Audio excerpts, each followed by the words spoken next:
Welcome to the Underground, the Steel City Underground, the black and gold standard for Pittsburgh Steelers coverage. Now, here's your host, Joe Kuzma. Hello, everyone, and welcome to another edition of the Steel City Underground podcast. My name is Joe Kuzma, and I am flying solo from this holiday weekend for those of you who get to enjoy maybe a bank or a school holiday. Happy holidays to you. President's Day weekend. I was joking about this on the last episode just a little bit, and no laughing matter here as I get to run this show on my own, unfortunately. I know Brian's got some thoughts on this one in particular, about Zach, of course, very passionate about Coach Mike Tomlin and all of the crap that people come up with in the offseason. And, of course, you've still got a couple of coaching hires post Super Bowl. Some of those, both of the Eagles coordinators, for example, are now gone and moving on to head coaching jobs. And then there's other teams that are still rounding out some of their staff as well, hiring offensive, defensive coordinators wherever they may be. And this always becomes this stupid topic is like surfaced now over the last couple of seasons. And it is the Pittsburgh Steelers, Mike Tomlin and his coaching tree. And I've heard everything else about Mike Tomlin, lack of playoff wins recently. He's only got the one Super Bowl. He won with Cowher's players. And it's like, where do you start with all of this nonsense? Look at the teams they beat in the playoffs. I actually had somebody try it. I've seen that meme a million times. I have a show about that somewhere over last year, like around this same time, if you want to look it up. That meme that was like, oh, they beat David Garrard. That guy was a Pro Bowl quarterback.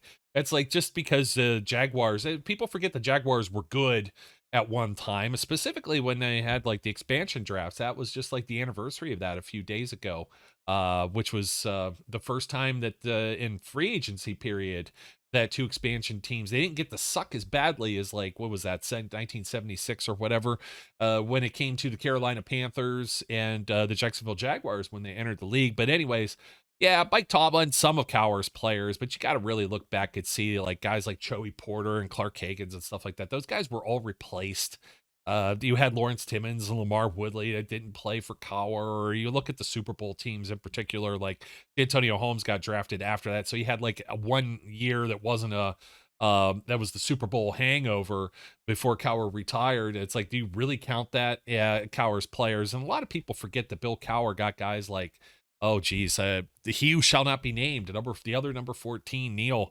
It keeps coming up on these shows, but he was drafted by Chuck Noll, as was like Dermontti Dawson and Carnell Lake and Rod Woodson and Greg Lloyd. And you ended up adding guys like Kevin Green. And that's the same type of roster formation and building. And Bill Cowher benefited because the Pittsburgh Steelers have a very stable organization.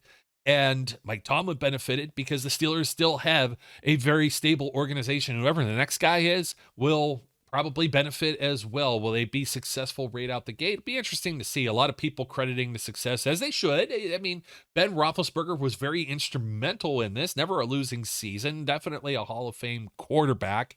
And we'll see if Mike Tomlin can replicate some of this with somebody else, namely Kenny Pickett now. He's been given the keys to the car, and he's in the driver's seat. But a lot of people like to trounce Tomlin, of course, the lack of playoff wins. Look, we all want to host a playoff game with fans, not that crap that happened in Cleveland. And there's other circumstances, I think, that go beyond just whether it's good or bad coaching. They get into those playoff positions. And 2017 was a real heartbreaker, and people want to run guys out of town like Todd Haley, became the scapegoat that year, didn't get along with Big Ben and what have you. And a lot of people they want to dump on Mike Tomlin. Well, he hasn't had a playoff win in forever. And to that I say, who cares and so what? I've been bringing up on this show quite frequently over the last, this whole offseason, even maybe before it. I know Andy Reid just got another Super Bowl ring, but Andy Reid was largely considered a choke artist for a long time.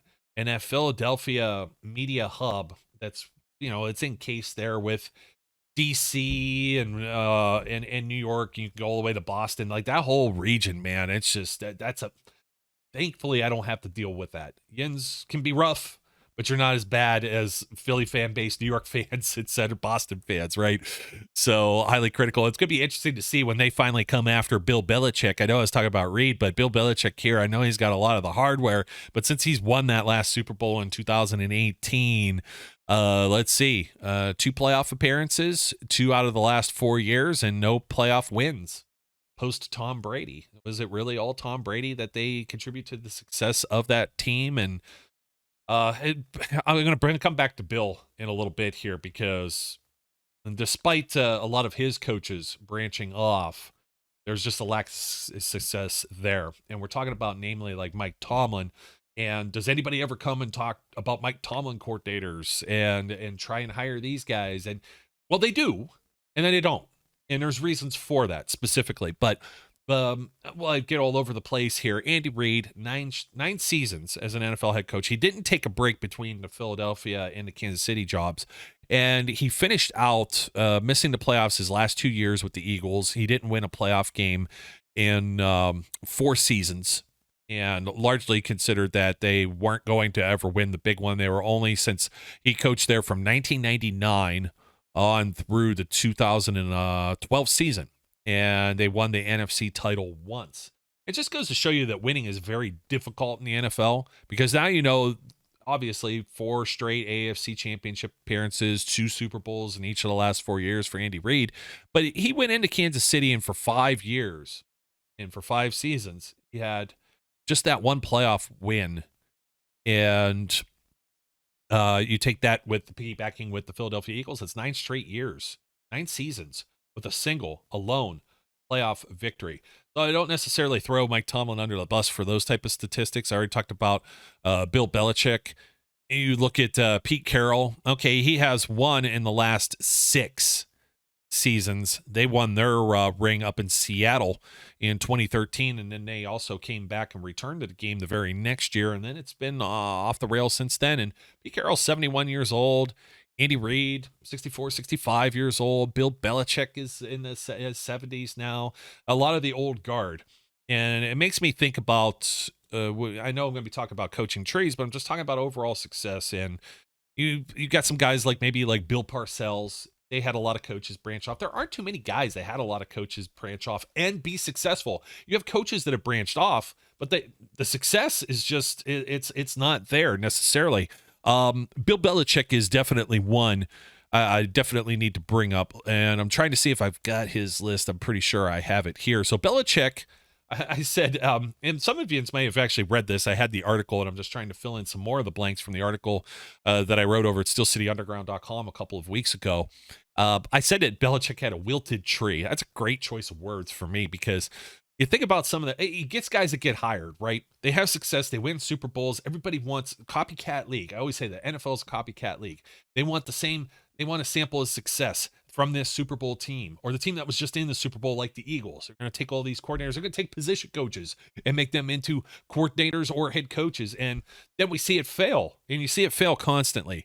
Guys off of the Belichick tree, like Romeo Crennel, Al Groh, Eric Mangini, Josh McDaniels, round 2 with him, man. We'll see what ends up happening there in Las Vegas. Nick Saban, not as a professional coach, as a collegiate coach. I mean, he's one of the all-times right now. Bill O'Brien, who's going to get a return stint now, but as a head coach, I don't think anybody was giving him a lot of credit. Matt Patricia, Brian Flores, who we really liked, short stint Miami. I'll give him an incomplete. Joe Judge. Some of these guys do better on a second stint around. Not everybody had only had to stay in New England, nor have they ever had just to stay in Pittsburgh, or with Andy Reid in Kansas City, or any of these places. A lot of these coaches, they move around. They know each other. There's a network. There's a family. That's why they do these interviews sometimes. Eric Bieniemy is going to take the job, wherever, and they're talking about that. Sometimes it's just an interview process. Sometimes the dudes actually get hired. So you can't say one way or the other. It's the experience of the interview, and it's also they know a guy that knows a guy that knows a guy that knows a guy, or they might not know a guy, but they know another guy that pitched their name, and then they bring this person in, et cetera, et cetera. It's a very tangled, interconnected web. Tangled makes it seem like it's a mess. It's more of a network, right? More interconnected. So, but also Brian Daboll, this is a perfect example that's on this list off of the Belichick tree or had some time. And Daboll's been around everywhere, and everywhere Daboll's been, they've been able to have pretty successful offenses. I think it's kind of odd that it took forever for him to have an opportunity as a head coach, now the head of the New York Giants. But also you have John Harbaugh. There's the other guy I was trying to think of that hasn't like won squadoo in a million years. What's he got? 2 playoff wins in the last, when did they go to the Super Bowl and win? 2012? Yeah, you know what? This deserves to go up on the screen just for a second so you can see it here. And let's see. 1 playoff victory here, 2014. This was, of course, Ben Roethlisberger got hurt part of that game. That was the Ben Tate game without Lev Bell. And then they won one here somewhere. What was Lamar an MVP or not? I don't know, but they didn't win a whole lot with them being one. They've gotten into playoffs for the last 5 years, but only have 1 victory in that span. And you could go all the way back 3 more years that he only has 1 in 8 and 2 in 10 seasons. Holy cow. Is he on the hot seat, or do you consider him to be a good coach? He's also had some ho-hum seasons. Some of that due to injury. 2021, 8-9 when Lamar went down. They started to struggle, but hung in there right now. But he had a rough span. 2013, they dropped right to 8-8. You know, Ray Lewis retires. Ed Reed ends up going. He tried to play with the Texans. He was pretty much done too. They went 10-6, 5-11, 8-8, 9-7. Joe, I don't care about those guys. That's the Ravens. We're talking about the Steelers here. No, we're talking about the NFL. And we're talking about how this works, how this operates, the business of the NFL, and how freaking difficult it is to win. Even when you are, it doesn't make me gag as much. I could give credit to John Harbaugh. I could give credit to Pete Carroll. I could give credit to Andy Reid. I could give credit to even Bill Belichick for what they were able to accomplish as head coaches. There are lots of past coaches like Bill Walsh and stuff too that you could throw some of these names against the wall or whatever and say too. Pete Carroll doesn't have a whole lot to brag about. Dan Quinn, successful and then not successful. I can never figure out if Atlanta is like one of those places that wants to have some stability. I mean, even if Mike Tomlin has 3 losing seasons going forward, unless he decides to hang it up, I don't think that the Steelers show him the door. The Rooney's don't show him the door, and everybody will be out of their minds even if he has 1 losing season, because everyone was chomping at the bit to just say they hate he hasn't had any losing seasons. You realize how freaking difficult that is to do? It's unheard of. And Bill Cowher had plenty of his lack of success in the Super Bowl hangover. Took him forever to finally win the one. Oh, he didn't have the quarterback. And everybody's praying to God that that's the case right here, that we don't have another stint like that. We went through all of those guys, Mike Tomczak and Tommy Maddox and Kent Graham and Cordell Stewart and so on and so forth. Everybody between Bradshaw all the way to Ben. It's rough. Look at the Denver Broncos, and they just changed everything too. They signed the hottest coordinator guy, Nathaniel Hackett, and the dude was a hack. He sucked. Just not a good head coach. Maybe and that happens too. Some guys aren't head coaches. Some guys are better coordinators. Some can't do either. Jeff Fisher earned a lot of paychecks in the NFL too. But anyways, Dan Quinn, Robert Salah, Gus Bradley. Sean Payton, 15 seasons with the Saints. Now he's going to be with the Broncos. Hot name. 1 Super Bowl ring. I'm going to point that out. With Drew Brees, Hall of Famer, all those weapons, all that talent. Did he waste all those guys? The NFL is highly competitive. There's a lot of parity, right?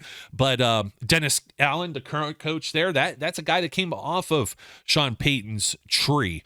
Dan Campbell. I like Dan Campbell. It might be okay. But they consider it. This all comes over, by the way. Somebody's going to say, wait, is that really off the tree or whatever?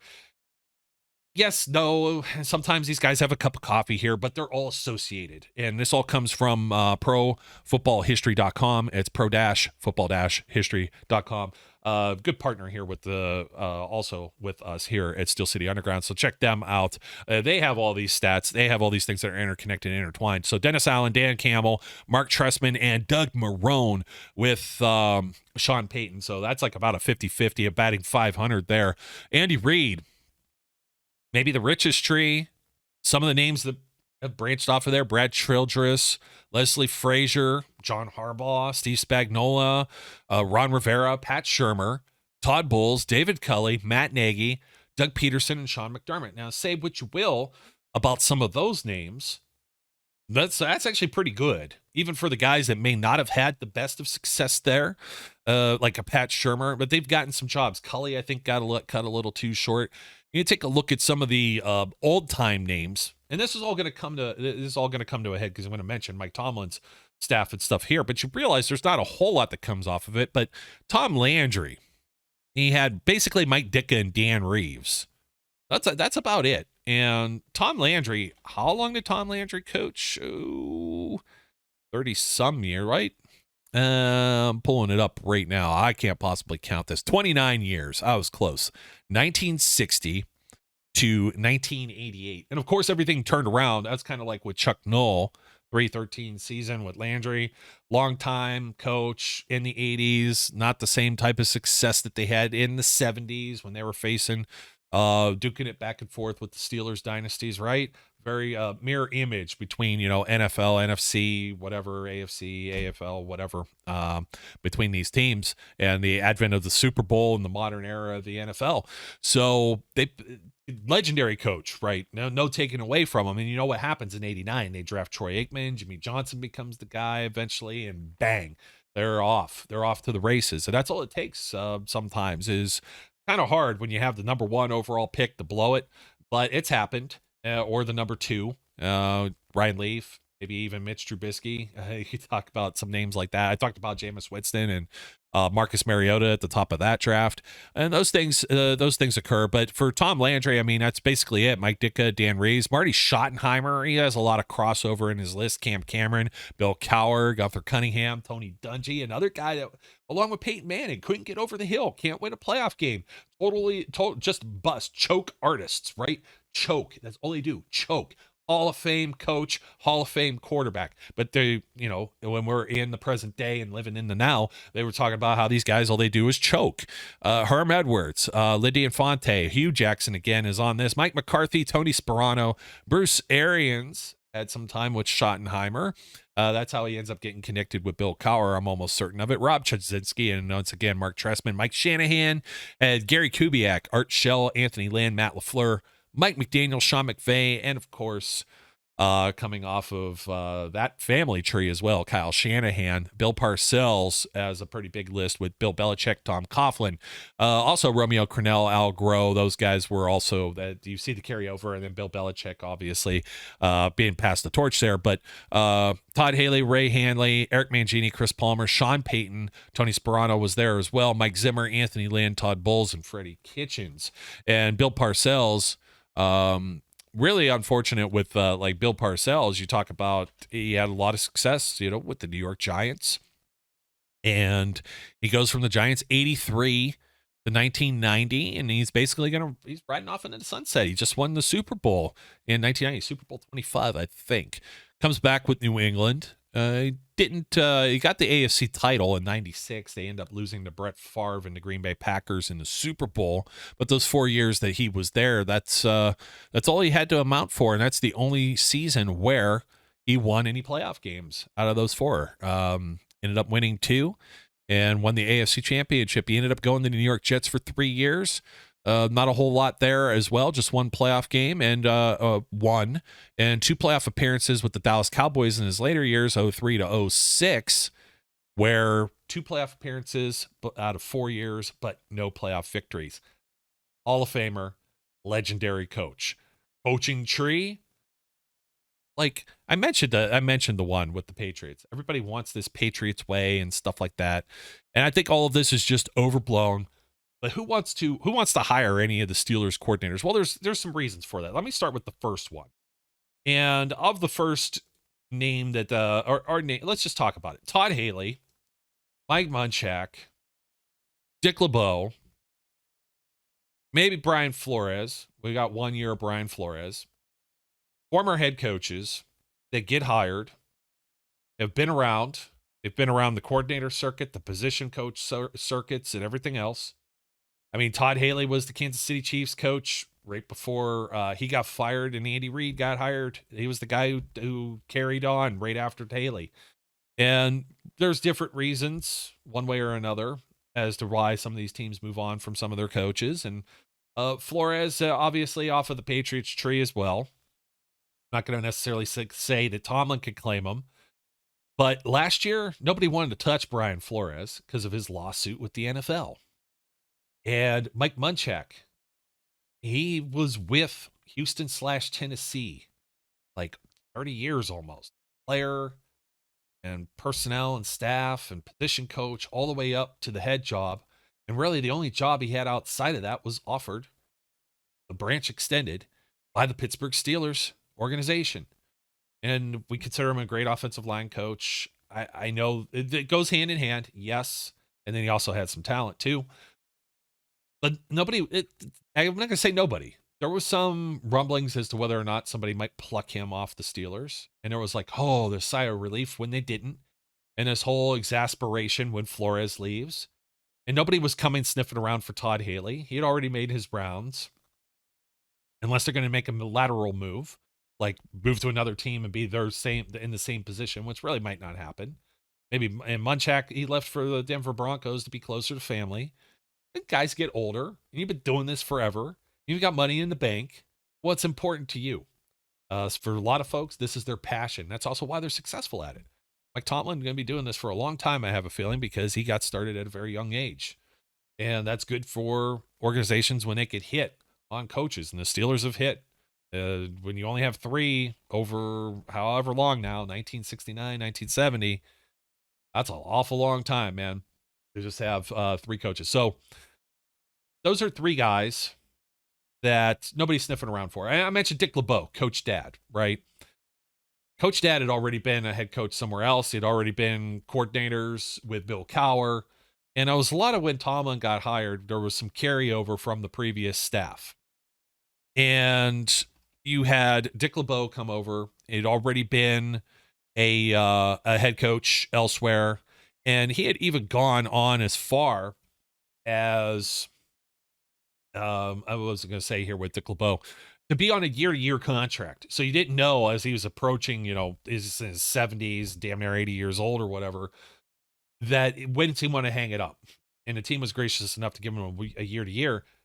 A team that just cans and guts their whole staff, like the Broncos right now, are they going to go for a guy that's going to be a year-to-year, that's up there in age and whatnot, that might not leave anyways? I mean, that was Keith Butler. Keith Butler was promised for the longest time the Pittsburgh Steelers defensive coordinator job whenever LeBeau would hang it up, and LeBeau's going year to year, and people would sniff around for Butler to be a defensive coordinator, maybe not necessarily a head coach, but they were definitely looking at him as a coordinator. He had a lot of success with the outside linebackers, and the Steelers pass rush, always feared, among the top in the league in sacks. But he's not going anywhere. And if you can't pry him away, why even bother interviewing him? Now, in some cases, now you've got a Rooney Rule and you have to, interview a number of minority candidates. And I think some of that ends up being forced if that particular person doesn't mind going for a nice meal or dinner or whatever it might be for the interview. I hate saying it that way, but you have to fill a number of, it happens with the white coaches or non-minority coaches too. Somebody you just know, okay, they're doing this because you have to interview a certain number of candidates, fill a quota, and make it look like it was an actual search, even if so-and-so is your guy. That's kind of the smoke around the Brian Daboll hiring and the Brian Flores lawsuit, right? And you might be wasting someone's time or yanking someone's chain. All of these things happen, and I'm not going to say any of necessarily it's all good or necessarily all of it's bad. It's part of the process. It's just we want to change some of it, but there's some of it that unfortunately will always remain the same. You talk about change. You talk about people that have been on the Steelers staff for an exceptionally long time, and we just had the retirement just a few days ago of John Mitchell. He was a defensive line coach for the longest time. He was a trendsetter, I believe, the first African-American player in Alabama collegiate history, kind of a Jackie Robinson type situation in the college football ranks. Maybe not just at Alabama. That might be overall. I'm going to have to take a look at that. I might actually say here in the article if I take a look, but 29 years. He was there since Bill Cowher. It was almost there, longer than Cowher and Tomlin combined. I mean, is anyone coming around to take John Mitchell could buy a house somewhere in the Pittsburgh area and never have to worry about putting a for sale sign up. And I think that's pretty cool. But definitely over 50 years of football. And he got hired by Bear Bryant after he graduated in 1972. And he's been a part of two Super Bowl winning teams with the Steelers and 4 appearances. He's in the Alabama Sports Hall of Fame. I would say hats off. I don't want to necessarily pull my hat off, but figuratively speaking, to Coach Mitchell. It just on just a great long career. He was assistant head coach for the longest time. He wore both hats until Carl Dunbar took over for the defensive line. Kind of maybe to ease him out. He kind of knew he was starting to head toward retirement, but what valuable knowledge and experience that this guy has had. But he wasn't leaving Pittsburgh. And we're going to talk about coaching tree. And I necessarily can't say that Tomlin can take credit for him necessarily. He goes back to Bear Bryant. And even, maybe even Bill Cowher can't even take credit for John Mitchell. So some of this becomes incredibly preposterous. But Carl Dunbar, people say, like, okay, there aren't outside hires. There's a guy that was Alabama's defensive line coach, and they brought him in. And Matt Canada, whether you like him or not, Matt Canada, an outside hire. Oh, they promoted within. Yes, they redshirted him. They redshirted him for a year, knowing that Randy Fichtner was not going to be the guy. Randy Fichtner was the promotion from within, from the quarterback's coach to being an offensive coordinator, and then they didn't even have a quarterback's coach, all to appease Ben Roethlisberger because he didn't like Todd Haley. Okay, Randy Fichtner stunk up the joint. Nobody was going to sniff around there. Nobody's going to debate that. But let's try and pretend that some of these folks don't get looked at, or that some of them are so entrenched, like a Jerry Osavsky, who played with Cowher and ended up being part of the coaching staff early on with Mike Tomlin. Some former Cowher players have done that. Joey Porter, for example, Carnell Lake with the secondary. Oh, there's a great example there. Terrell Austin, current defensive coordinator right now with the Pittsburgh Steelers. And Terrell Austin is another example of a guy who's made the rounds. He was a defensive coordinator with the Lions, a defensive coordinator with the Bengals. I don't think that anybody's necessarily interested in hiring Coach Austin as a head coach of their football team. They could end up hiring him as a defensive coordinator somewhere else, but there's some loyalty and there's just lateral movement. Are you going to make a lateral move? There was a lot of the same discussion with Washington Commanders and Eric Bieniemy. I'd say it's a vertical move with the Commanders, because you'd fall into I don't have a whole lot of good things to say about ownership there. Ron Rivera, even as a head coach, maybe, or his job that he's done recently, or will he still have a job like that? That just seems like, when you're with Andy Reid and you're attached, you're attached to Andy Reid and a team that has won 2 Super Bowls in each of the last 4 years and at least been in the championship game in all 4 of those consecutively, with a quarterback that's already making waves to be in gold jacket conversation and enshrined in Canton. Or you could go to the unknown. They might have Sam Howell starting at quarterback. So do coaches like Terrell Austin want to make what I would call a lateral or vertical, and vertical meaning more like a 45-degree angle where what rolls downhill? And I don't think that anybody is interested in those moves. Somebody told me when I was making this type of debate out elsewhere, money talks. Yeah, money talks, but if you get paid a boatload of money to move from Pittsburgh to the West Coast, where it's more expensive to live and higher taxes and everything like that, and then you're there 1 year because whatever clown show is going on with that coaching staff, and then you're out, and then you're looking for another job to move somewhere else. I get the coaching is very nomadic and they expect these sort of things, but geez, oh man, it's rough on family. There's all these other considerations that are there. So you've got other coaches that don't necessarily just want to fly the coop necessarily. They don't want to leave. They're not in a rush to go anywhere. And as we look at all the names currently with the Pittsburgh Steelers, like I said, Bruce Arians, I didn't bring up Bruce Arians. Oh, geez, Bruce Arians. Him working with Coach Tomlin for all those years, that rub off, that helped him win some Coach of the Year awards, which are just Coach of the Year awards. He had 1 playoff win without Tom Brady in overtime. Larry Fitzgerald, catch and run, 80-yard touchdown. Did I say it was overtime? That was it. That was with the Cardinals. And Bruce Arians, he had success, but he didn't really win the big one. And then you got to take into consideration that bye week in Tampa, they were 7-5, and something changed there. And then all of a sudden, Bruce Arians isn't a head coach anymore. But can you say that I was off of Tomlin's tree? Kind of comes off of Bill Cowher's tree, or whatever it may be. The guy was kind of retired. Instead of released or fired, a whole murky situation there, to which if he heard all of this, he'd tell you F you, Joe, without saying F to my face. And that's completely cool. I would totally understand it. some of the things I'm saying would rub somebody the wrong way if I was saying it to their face, but it's for the purpose of this whole entire conversation, right? Were anybody looking at Bruce Arians at that specific point in time to promote or demote? I mean, you basically have only had LeBeau, Butler, and now Austin on the defensive coordinator side. Not a whole lot of them. And those guys weren't going anywhere. We talked offensive side, Arians, Haley, Fichtner, and now Canada. And people were sniffing around at Canada last year before they knew what was going to end up transpiring for the Steelers 2022 season, where most people want them now out. But everybody wanted that brilliant college mind. Everybody wanted that fancy new college ideas in offense. And then other teams were sniffing around because he was only the quarterback's coach. So the Steelers promoted him internally. They brought him on for that specific purpose. Eddie Faulkner is not an internal hire. Frisman Jackson's not an internal hire. Pat Meyer, not an internal hire. Running backs, wide receivers, and offensive line coaches right there. Alfredo Roberts, tight ends coach, outside guy. Mike Sullivan, who I have alluded to, that could be perhaps he's been an offensive coordinator elsewhere too. Quarterbacks coach. Oh, they'll just promote within. Yeah, they promoted Terrell Austin. It's like I said, it's forward seeking. Maybe they know Keith Butler was thinking or contemplating about retirement. And I know Keith Butler had some things to say about whether Tomlin calls the defense and this, that, or the other thing. That's irrelevant to the whole coaching tree thing that's going on here. Keith Butler didn't go anywhere else. He wasn't going anywhere else. I don't think Terrell Austin's going anywhere else. Unless maybe he didn't take the defensive coordinator job. He could have maybe done that from going from the secondary to somewhere else. And, then there's various interns and assistants that are on this as well. And you flip over to the defensive side, mentioning Terrell Austin, Grady Brown, who was actually just working down in the Senior Bowl. Carl Dunbar, 16 years experience. Jerry Osavsky there. Denzel Martin, assistant outside linebackers coach. So they got a couple spots that they're going to need to fill too. And then Danny Smith.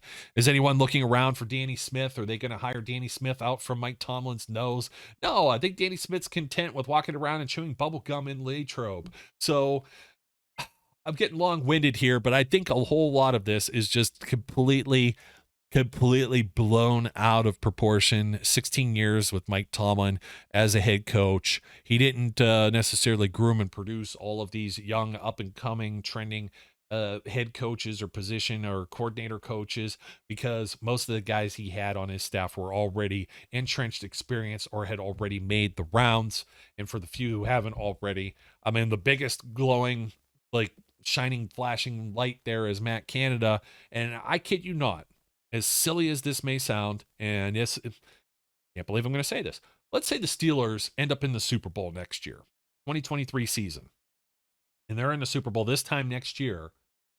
Matt Canada will be a hot commodity depending on how that offense operates. His name will be around in those same circles as those Eagles coordinators were. I guarantee you not. I guarantee you it will be. NFL's a copycat league. So keep that in mind. I'm going to put a bow on this show.